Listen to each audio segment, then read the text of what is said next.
Hello, this is Paul, the Oka Knight, and today we'll take a look at a rather unexplored corner of the game publishing world. A couple months ago, I presented a short video showcasing aircraft cards for GMT's line of air strategy games, including Elusive Victory and Red Storm, that I purchased from the Game Crafter. In a nutshell, the Game Crafter's mission is to offer games for sale, take orders, print on demand, and mail them out on behalf of independent game designers who contract with them. Think about it. When you place an order with the Game Crafter, the game you receive was printed just for you. What a country! Note that while the Game Crafter said that the game would take 6 weeks to get to me, reality was that it took about 3 weeks. Under-promising and over-delivering is a great combo, and as we shall see, carries through to the overall quality of the product that you will get.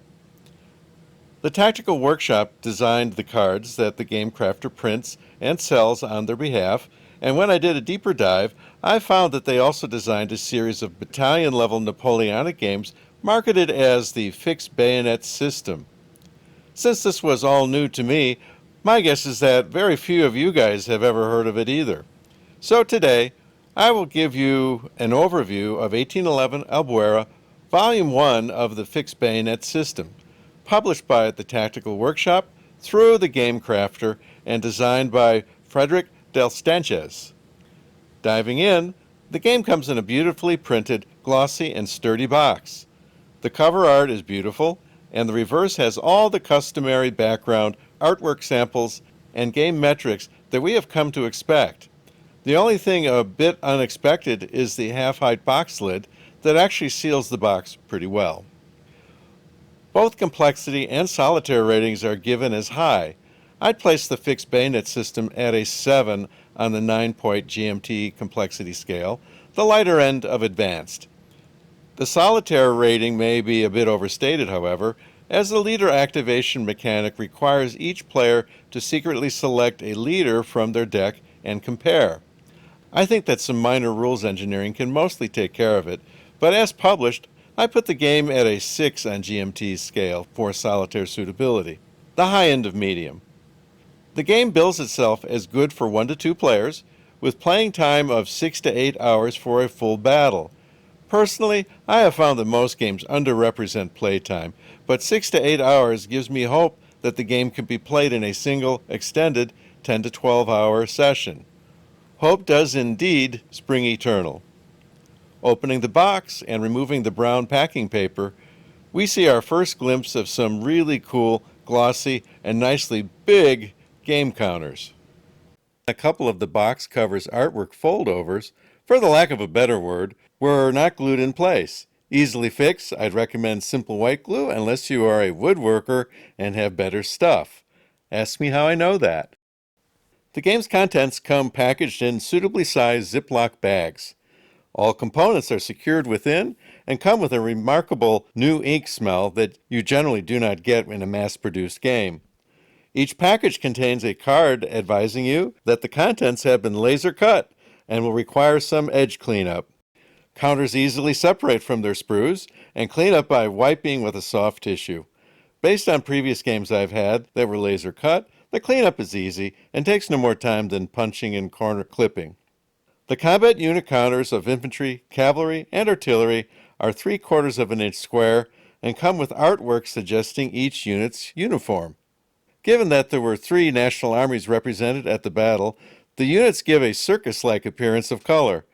The mix also includes artillery caissons for keeping the guns well fed and happy. Given the physical size of the combat units, the numbers are likewise large and easy to read. Battalions use a conventional step reduction system I first saw in Avalon Hill's Anzio, with reduced strength on the back of the counter and substitute counters used for battalions with greater than 2 steps. The dots that appear on top of the counter represent the number of steps remaining in that unit. Leaders of various echelons are represented by counters down to brigade level, with the command hierarchy given on the unit inventory chart in the scenario book.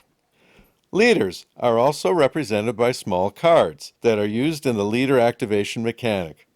Additional, smaller, and some irregularly shaped counters represent details of unit status, action, and formation. Examples include markers denoting the square formation, extended line, road column, spent cavalry, and fatigue status. The map consists of 9 11 by 17 panels that form the 33 by 51-inch playing surface, a double-sized map by today's standards. The panels are made of a nicely thick cardstock and are finished with a glossy surface that everyone but game reviewers taking photos for game reviews will like. The counters come with the same glossy finish. Map assembly is assisted with a reduced size rendering of the full map on each panel's reverse, showing how the map fits together. Given the map is assembled from 9 half-size panels, plexiglass or magnets are required to keep the world from drifting around during gameplay. The main issue I have with the physical components is not the unit counters and not the map, but with how the two interact with one another. Specifically, when loaded up with counters, the map can look unusually crowded because the 3/4-inch counters are searching for space in a 7/8-inch hex. That's tight enough that the corners of each unit encroach on the neighboring hexes. Note to the Tactical Workshop: either make the hexes 1 full inch across or, gasp, reduce the size of unit counters to either 5/8 inch or 11/16 inch. Now that's an Oakenite first, recommending that a game should reduce the size of its counters. By contrast, the 13/16-inch unit counters in A Most Fearful Sacrifice fit handsomely in their 1 1/4-inch hexes. The game also includes the usual player aid cards that are printed with large print, on sturdy paper, and with a durable glossy finish. All the usual suspects are present, such as combat tables, modifiers, movement costs, and also include procedural information such as sequence of play and sequences for firing, charges, and melee.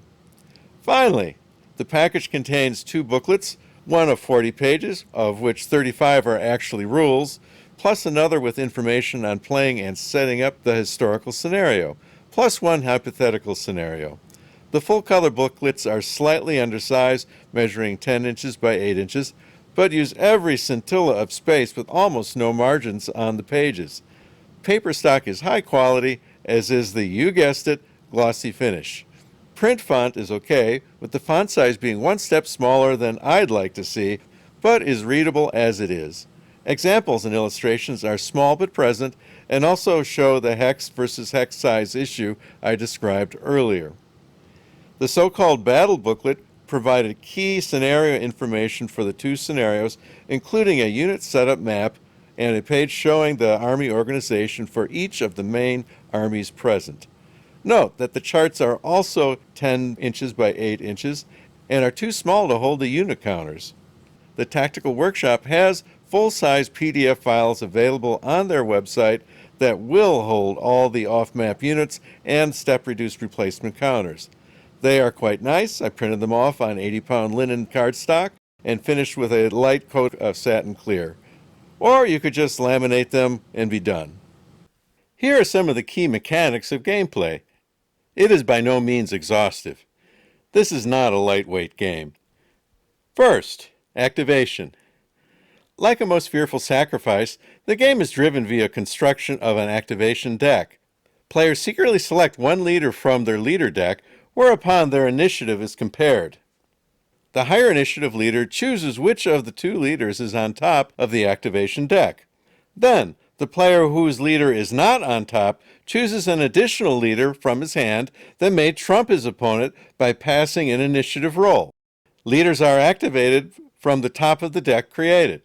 After the activation deck is exhausted, the deck building process is repeated until all available leaders have been used, whereupon the turn passes to a cleanup phase and is completed.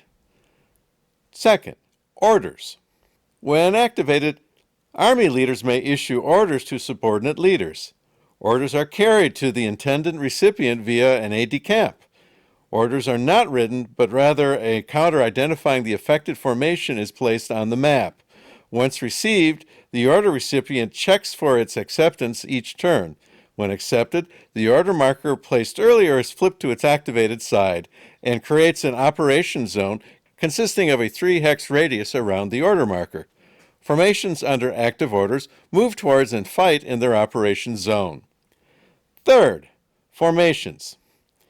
Units move and fight in a number of formations that are represented by facing units towards a hex spine, hex side, stacking with a relevant marker, for example, square, or using a full-size extension marker for extended line and column march. The formation system is very much like the Labatt series, except 3/4 inch counters will be much easier to deal with than the 1/2 inch counters in the Labatt system.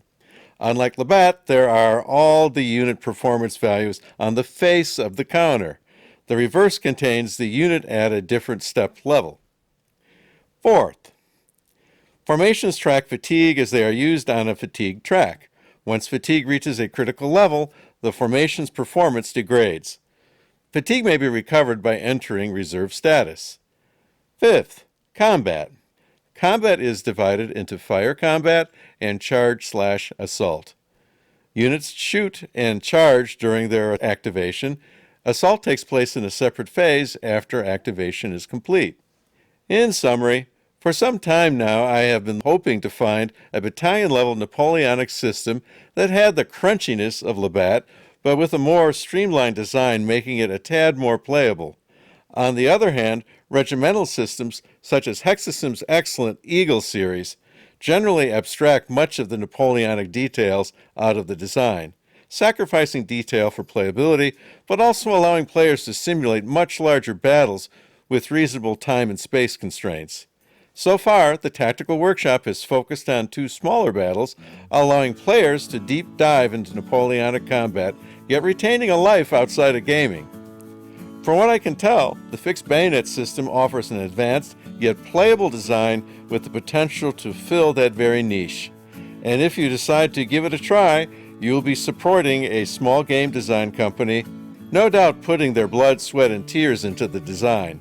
I like the idea of supporting such companies when their product is worthy, and we may just have that happy combination with 1811 Albuera. And that's all for today, my friends. If you have not yet joined our community of gamers, go ahead and hit the subscribe button. And in any case, leave a comment. I read them all and respond to most. Until next time, this is Paul, the Yoka Knight, wishing you gaming fun and a pleasant evening.